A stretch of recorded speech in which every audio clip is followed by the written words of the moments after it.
Have you ever stumbled upon a mystery that is so profound, it shakes the very foundation of your understanding? A mystery like the Nephilim. These enigmatic figures briefly mentioned in the Bible have sparked countless debates, theories, and interpretations. Yet their true identity remains shrouded in the mists of time. Were they giants, fallen angels, or something else entirely?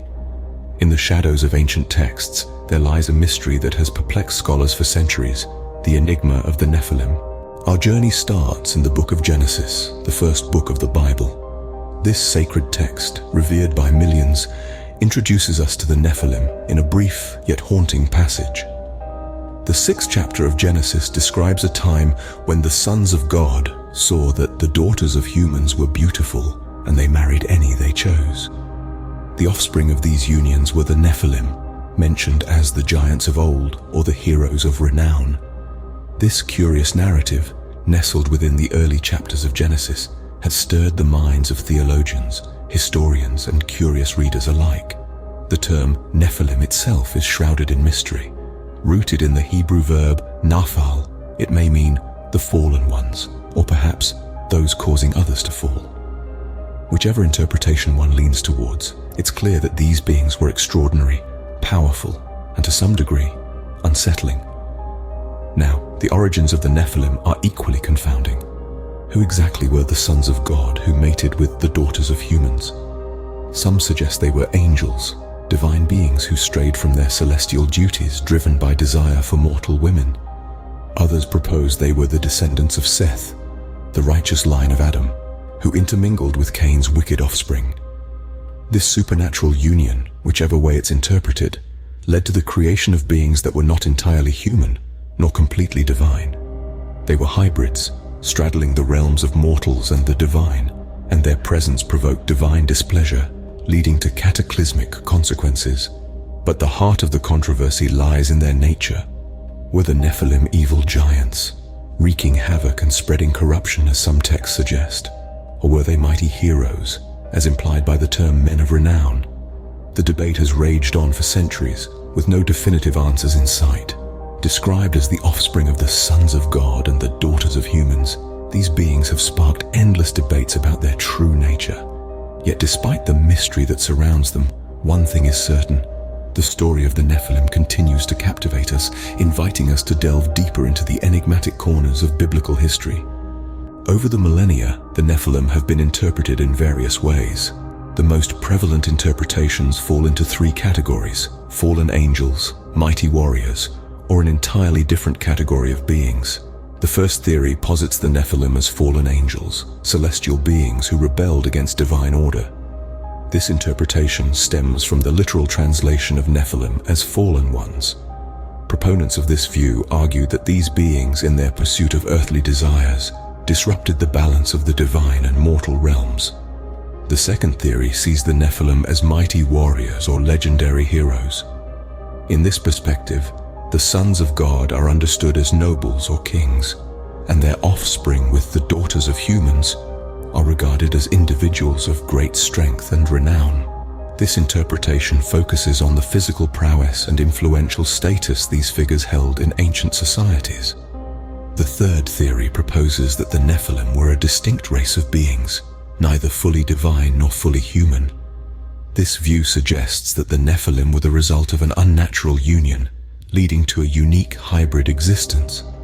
This theory often links the Nephilim to myths of giants and demigods found in other ancient cultures. Each of these theories offers a different lens through which to view the Nephilim, and each has its own implications for understanding human history. If the Nephilim were fallen angels, it speaks to a cosmic struggle between good and evil. If they were mighty warriors, it points to the glorification of power and might in ancient societies. And if they were a distinct race, it opens up intriguing questions about the nature of existence and the boundaries between the divine and the mortal. Theories abound, each adding layers to this ancient puzzle. As we delve deeper into the mystery of the Nephilim, we find ourselves drawn into a fascinating exploration of faith, history, and the enigmatic corners of biblical narratives. The story of the Nephilim extends beyond Genesis, permeating other ancient texts. These beings, seemingly larger than life, find mention in several apocryphal and pseudepigraphic writings, further adding to their enigmatic presence. One of the most significant of these is the Book of Enoch, an ancient Jewish religious work ascribed to Enoch, the great-grandfather of Noah. In this text, the Nephilim are referred to as the Watchers, heavenly beings who descended to earth, mated with human women, and sired the Nephilim. Their portrayal in the Book of Enoch is far more elaborate than in Genesis. Here, these giants are not just oversized beings, but creatures of chaos and destruction. They consume all the resources of men, and when those are exhausted, they turn upon humanity itself, wreaking havoc and spilling blood. The Nephilim in these other texts are a force of disruption, embodying the perils of crossing certain divine boundaries. They are depicted as the progeny of angels and mortals, an unnatural union that brought forth beings of immense power and terrifying presence. Their existence prompts divine wrath, leading to the cataclysmic events that follow, painting a picture of a world thrown into chaos by their very presence. Here, they're depicted as giants, the progeny of angels and mortals, bringing chaos to the earth. The Nephilim's existence had profound implications for humanity. These enigmatic giants, born of divine and mortal union, are said to have brought about a time of great chaos and upheaval. As their influence spread, so too did the corruption and wickedness of the world. Some theologians even suggest that the Nephilim were a key factor in the advent of the Great Flood. This cataclysmic event, described in Genesis, was nothing short of a divine reset button, a divine intervention designed to cleanse the world of its rampant disorder. But here's an intriguing thought. Did the Nephilim truly perish in the deluge, or did they somehow survive? There are those who argue that traces of their legacy can be found in the post-flood world. If so, what could this mean for our understanding of human history and our place in it? Their legacy seemingly endures beyond this cataclysm.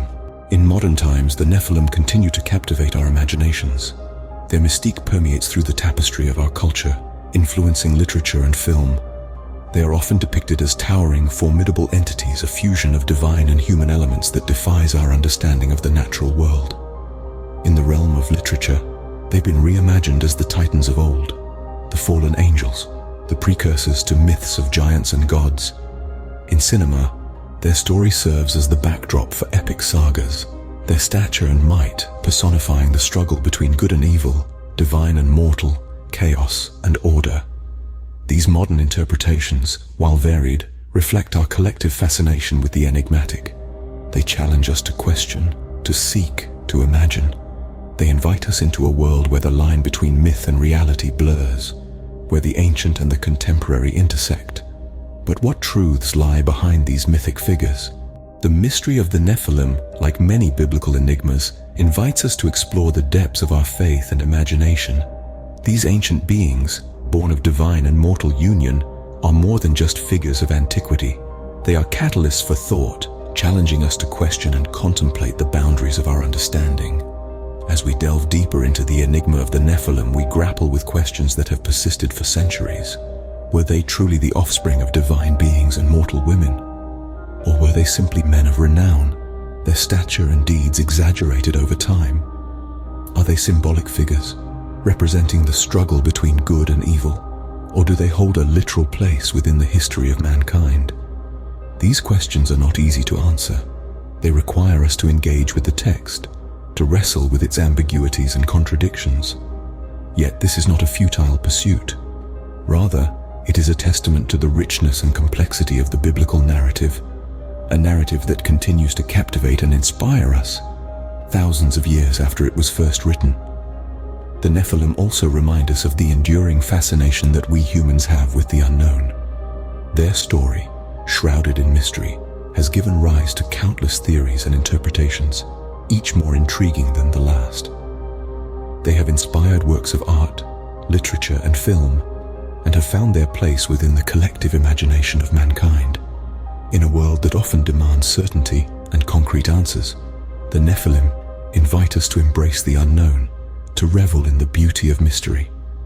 They remind us that not all questions have clear-cut answers, and that's okay.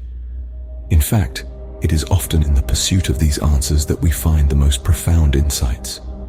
As we ponder their story, we're reminded of the vast, uncharted territories of the divine narrative.